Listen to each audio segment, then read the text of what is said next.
बता। दिल में जो है छुपा, खत में वो है लिखा, कैसे दूं मैं बता। बॉलीवुड की उम्दा अदाकाराओं में से एक रेखा ने अपनी फिल्मों ही नहीं बल्कि अपने बयान से भी उन दिनों अपने लिए एक ऐसी बोल्ड इमेज बना चुकी थी जिसे हजम कर पाना सबके लिए आसान नहीं था। कहते हैं कि उन्होंने खुद के लिए ये तक कहा कि मैं सिर्फ एक्ट्रेस नहीं हूँ बल्कि बदनाम एक्ट्रेस हूँ जिसका सड़ा हुआ अतीत है और जिसके बारे में मशहूर है कि ये सेक्स के लिए पागल है।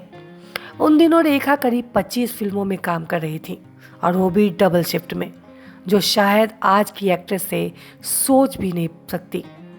उन्हीं दिनों रेखा और जितेंद्र के रोमांस की खबरें भी खूब सुर्खियों में बटोर रही थी। फिल्म अनोखी अदा की शूटिंग के दौरान कुछ ऐसा हुआ कि रेखा की आंखों से आंसू छलक पड़े। रेखा तब फिल्मों के साथ साथ अपने बोल्ड बयान की वजह से भी सुर्खियां बटोरने में कोई कमी नहीं छोड़ती थी। यासिर उस्मान ने रेखा के लिए लिखी किताब में उनके एक ऐसे ही बयान का जिक्र भी किया है।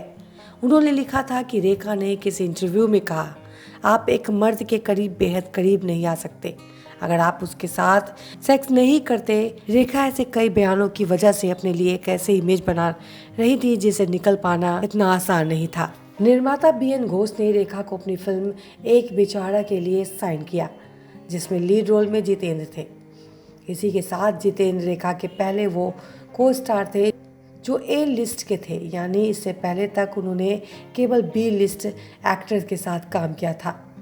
तब फैंस में ही नहीं बल्कि एक्ट्रेसेस में जितेंद्र को लेकर एक अलग क्रेज था और इसमें से एक रेखा भी थी जो फिल्म शूटिंग के साथ उनके करीब आ गई। कहते हैं कि शिमला की बर्फीली वादियों में फिल्म की शूटिंग शुरू होते ही रेखा और जितेंद्र के रोमांस के किस्से भी खूब सुनने को मिले। हालांकि चर्चा ऐसा भी होने लगा कि जितेंद्र ने रेखा से अपनी नज़दीकियां को बढ़ावा दिया है। आपको जानकर हैरानी होगी, इससे पहले एक रेखा का इंडस्ट्री में मजाक भी उड़ाया जाता था, लेकिन जितेंद्र ने उन्हें काफ़ी सलीके से बात शुरू की। यासिर उस्मान ने अपनी किताब में ये लिखा है कि उन्हें नज़दीकियों के बाद रेखा को पहली बार प्यार और इज्जत का एहसास हुआ और जितेंद्र को देखते ही उनकी आंखों में एक अलग चमक होती थी। शिमला के सेट के शुरू हुई उनकी दोस्ती मुंबई लौटकर भी जारी रही। इसी के साथ लॉन्ग ड्राइव से लेकर डिनर डेट का भी सिलसिला खूब चलता रहा। रेखा जितेंद्र से अपनी नज़दीकियों के बारे में खुलकर बातें भी करने लगी थी, जो इंडस्ट्री में काफ़ी कम देखने को मिला है। और आज भी सितारे अपनी पर्सनल लाइफ को डिस्कस करने से कोसों दूर भागते हैं। यहाँ यह भी कहा गया कि रेखा में एक बुरी आदत थी कि वह शूटिंग के प्रति लापरवाह थी और अनुशासन भी कमी थी। ऐसे में रोमांस में डूबी रेखा को हैंडल कर पाना मेकर्स के लिए कई बार काफ़ी मुश्किल हो जाता था। खैर, इसके बाद फिर दोनों को एक नई फिल्म अनोखी अदा में साइन किया गया और फिर उनके लव एंगल में एक ट्विस्ट बनकर आई जितेंद्र की गर्लफ्रेंड शोभा। शोभा पेशे से एयर होस्टेस थी और जितेंद्र के दिल में वह पूरी तरह से जगह बना चुकी थी। इस वजह से जितेंद्र और रेखा के बीच झगड़े शुरू हुए और फिर धीरे धीरे एक्ट्रेस ने यह महसूस किया कि जितेंद्र और उनके बीच अब केवल टाइम पास वाला रिश्ता बचा है। दोनों के बीच रिश्तों की कड़वाहट फिल्म की अदा के सेट पर ही सबको साफ साफ नजर आ रही थी। बताया जाता है कि एक बार तो इसी सेट पर दोनों के बीच तगड़ी लड़ाई हुई। इसके बाद कुछ जूनियर कलाकारों के सामने जितेंद्र ने रेखा के लिए कुछ ऐसा कहा जिसे सुनकर उनकी आंखें भर आई थी।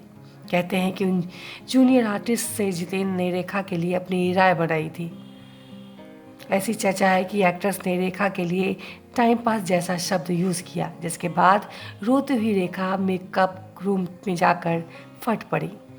दोनों के बीच प्यार वाला वो रिश्ता अब खत्म हो चुका था। ऐसे में रोमांटिक सीन कैप्चर कर पाना काफ़ी मुश्किल होने लगा। बताया जाता है कि इस फिल्म की शूटिंग बस जैसे तैसे पूरी हुई और शूटिंग के बाद दोनों ऐसे मुंह मोड़ कर एक दूसरे से कटे हुए निकलते जैसे वो एक दूसरे को पहचानते ही नहीं। इसी किताब में रेखा के इस इंटरव्यू का भी जिक्र है जिसमें उन्होंने जितेंद्र से दिल टूटने के बाद शब्दों में वो दर्द भी सुनाया था। रेखा ने अपने इंटरव्यू में कहा था, मैं उस आदमी से नफरत करती हूँ जिसे प्यार, रोमांस और शादी के बारे में बचपन से मेरे दिल में बसे आदर्शों को बर्बाद कर दिया। न्यूज न्यूज जंक्शन में आपका स्वागत है। News junction entertainment YouTube channel पे आपको भोजपुरी जगत के साथ साथ बॉलीवुड की ताजा रोमांचक खबर देखने सुनने को मिलेगी। क्रिकेट की दुनिया, पॉलिटिकल पार्टी के साथ साथ देश विदेश की खबरें यहाँ आपको देखने के लिए मिलेंगी। इस चैनल को सब्सक्राइब करना न भूले। अगर हमारे चैनल के वीडियो के लिए कोई सुझाव है तो आप ईमेल कर सकते हैं radharani184@gmail.com पर।